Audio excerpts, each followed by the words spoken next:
Hello, ladies and gentlemen.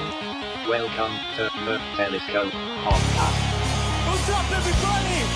Everyone in this place, if you could do a handstand, I want to see your feet up in the air right now. Wave them around, that's right. Hello. Welcome to the Telescope Podcast, the show where we look at geek culture through the Spyglass of Faith. Matthew Seipel Anderson here, having a blast, recording another episode. This is number 37 episodes. I can't wait till we get to episode 100. I'm going to buy a disco ball and put it in my recording space. Now, the problem is my recording space is anywhere I happen to have, half an hour and all my gear with me. So I record different places all the time. I'm actually in Mrs. Wortman's class again here at Lakeview Christian Academy, recording between my guitar lessons. Well, anyway, head over to our Facebook page. I want to put in a little plug here because there is a miniature debate happening, and I would love if you would weigh in. I've put some new artwork that I created on the Facebook page, and people have been weighing in and giving their opinions on it. I did select one of them and have updated the art for the show. But I'd love to hear your thoughts on that. And if enough people start getting behind one of the other pieces of art, it's easy to change. So it'd be fun to hear your thoughts on that. I was in Walgreens the other day. My wife is having a baby. Not anytime soon, but this winter she'll be having our third child. And so I was doing my husbandly duty. I went into Walgreens and I was going to buy, a few things for the house and some prenatal vitamins. And I noticed that there's like a whole row of vitamins, like a ridiculous number of vitamins. And the funny thing is how gimmicky they are, right? There's vitamins for all kind of different things, vitamins to make your hair and nails better, vitamins for this, vitamins for old people, vitamins for young people, vitamins for babies in the womb. And the one that made me actually laugh out loud in the store was there was a pre-pregnancy vitamin, right? It was like you got 2 bottles of vitamins, one for the man, one for the woman, and it said supports healthy, reproductive health for men, to help you get pregnant. And I just laughed at that because I thought to myself, yeah, okay. I mean, maybe there's some ingredient, proven to help with that. It could be. Maybe I have a little ignorance. But I just thought to myself, vitamins help your general health. You could literally say anything on a bottle of vitamins. Like you could just be like, pick an organ in your body. Like, this vitamin supports healthy pancreas. It's like you could put anything on there. You could be like, man, this vitamin will make your chest hair amazingly luscious. Guys would be standing there in the morning like, before they shave, checking out their chest hair, like, I think it is getting more luscious because I'm taking my chest hair vitamins, So, made me laugh. It's kind of funny. But it's an interesting segue because so many vitamins in Walgreens, so much plastic in our world and in our oceans and all over the place. So that brings us to our science segment. Well, I love science, and this story comes from ScienceAlert.com. And some organization has calculated that by 2050, there'll be more plastic than fish in the ocean. By the way, that's amazing journalism right there. Some organization says. It's in the article, so if you go to the article that's in the show notes on ScienceAlert.com, you can get more specifics on that claim. Now, the story caught my eye because now there is a way to possibly convert, there is a way to convert plastic into fuel. And scientists are just trying to make it economical enough to, be widely used. But I think this is a really cool story because plastic is everywhere. Now that there's, bottled water and everything comes in plastic. And so much of our plastic is thrown away after one use, as much as 95% of it, according to this article. So there's 2 ways to convert plastic into fuel. The first way is kind of crazy just in the fact that they take this plastic and they heat it to 750 degrees Fahrenheit, a little over that actually. And it melts it down into this messy soup of wax, oil, gas, and char. But then they can take those ingredients and separate them somehow, and it's usable. So that's really cool. I guess plastic is an amazing product because it's so malleable and it's so stable. But it's not great for the environment because it's so stable. It doesn't biodegrade easily.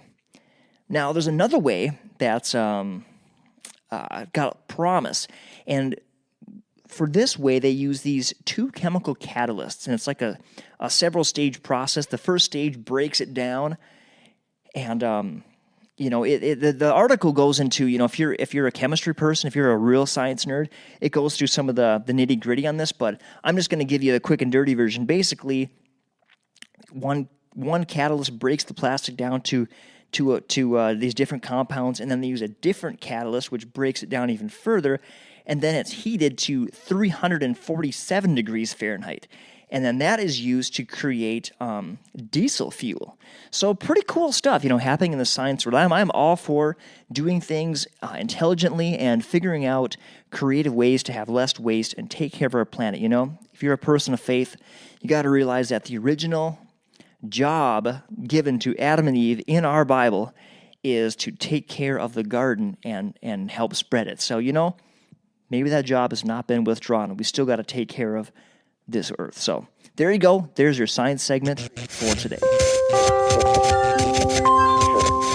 Well, as you know, I'm a massive Star Wars fan, and I always check out StarWarsNewsNet.com like every day. It's just one of those sites that I just flip to and skim the new Star Wars headlines and keep up with stuff. And so there's been a bunch of stories coming out lately about the Star Wars stories, or the Star Wars spin-off movies, right? Like Rogue One and Han Solo. And this really caught my attention because I had done an episode where I tried to make the case that I think those Star Wars stories would be better as like content for a TV show. I really do. And I was kind of tickled. Maybe Kathleen Kennedy and the gang listened to that episode and they were like, he's right, we're going to do it. Well, there was a story on June 22nd that the Star Wars movies were on hold, and this is in the wake of Solo not performing as well at the box office. And then another story came out, and they said, well, there's still multiple projects in development, so, don't get freaked out. It's not like we're canceling Star Wars, canceling Christmas.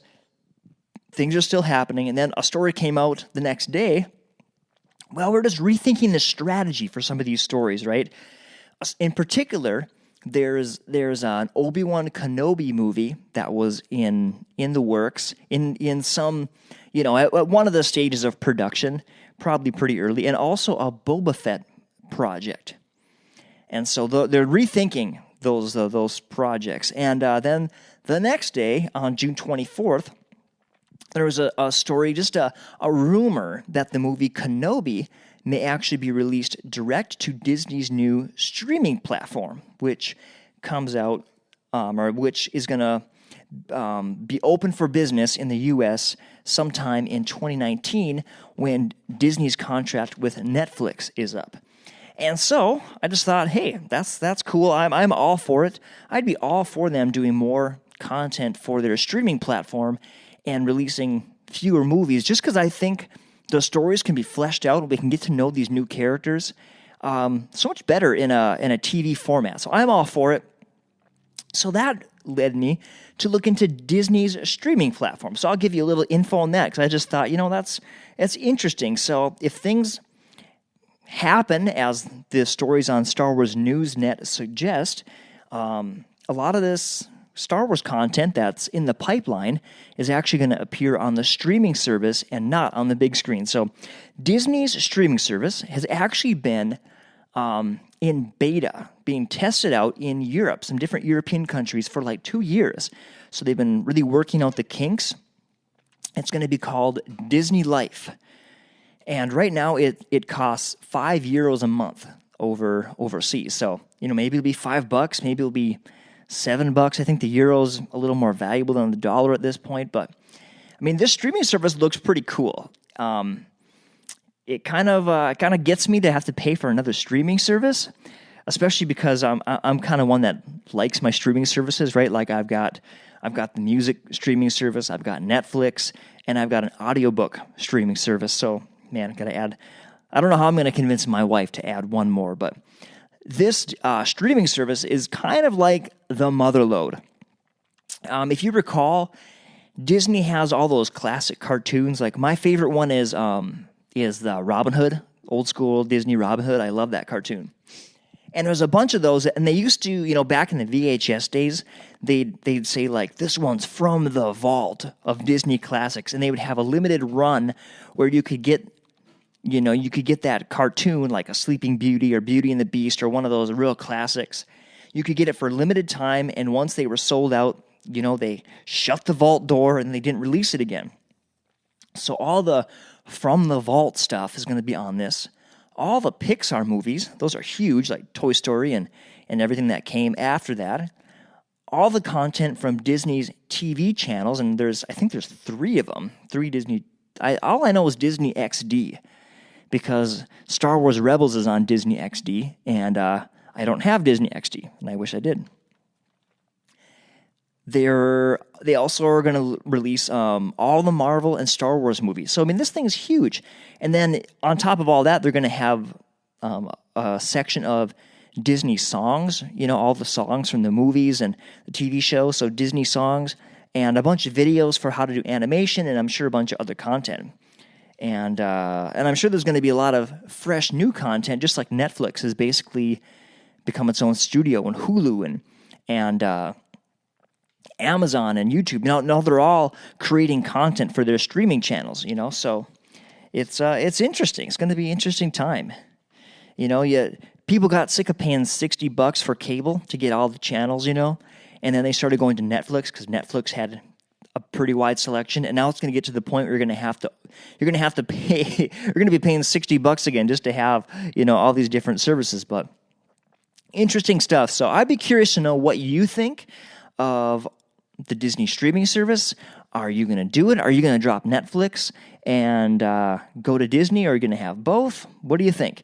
So put your comments on the Facebook page. That's probably the best place. But I think it's time to bring forth the telescope. This is the show where we look at geek culture through the Spyglass of Faith.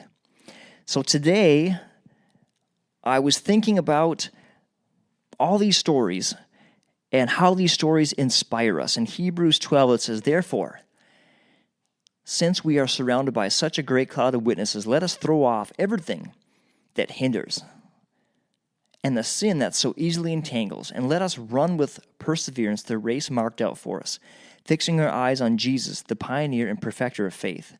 For the joy set before him, he endured the cross, scorning its shame, and sat down at the right hand of the throne of God. Consider him who endured such opposition from sinners, so that you will not grow weary and lose heart." And why do we pay all this money to subscribe to these services? And why do we want to watch all these shows? And why are we inspired by all this nerdy stuff, all these comic movies and Star Wars movies and all this stuff? And I think it's because we are all the hero of our own story. Think about that. You are the hero of your own life story. And as you think about your own life every day and as you live out your own life, it's like you're the main character in your own story. And we like inspiration. It kind of fuels our hearts to push through another day, to fight the fight of everyday life. And our stories obviously aren't as dramatic as something you watch in the movie theater, but they matter to us. Our lives matter to us. And so I love the scripture in Hebrews that's saying, look at Jesus. Jesus is the one who kicked this whole thing called Christianity off. He's the one who is the author of our faith in our life, where he's a personal God. He's working in our life. And look at him as an example, because he endured such hostility. He was betrayed. He was nailed to the cross. He endured physical pain, emotional pain, and relationship pain. And yet he persevered, he pushed through, and he achieved his goal. And at the end, he conquered and sat down at the right hand of God. and paid the penalty for our sin. And so let that inspire your life. Let his example inspire you on your bad days, when you're at your wit's end, when you're at your breaking point. Don't quit. Look at Jesus. Look at his example and keep going. Keep pressing on. Well, I hope that helps you. Hope that inspires you a little bit. And thanks again for listening. I'm going to wrap this up because I've only got 10 minutes before my next lesson comes in. But there you go. Little information about recycling plastic, about Star Wars, and about the future of Disney life, Disney streaming service. So thanks again. Love you guys. Take care. Bye-bye. What's up, everybody? Everyone in this place, if you could do a handstand, I want to see your feet up in the air right now. Wave them around, that's right. Woo!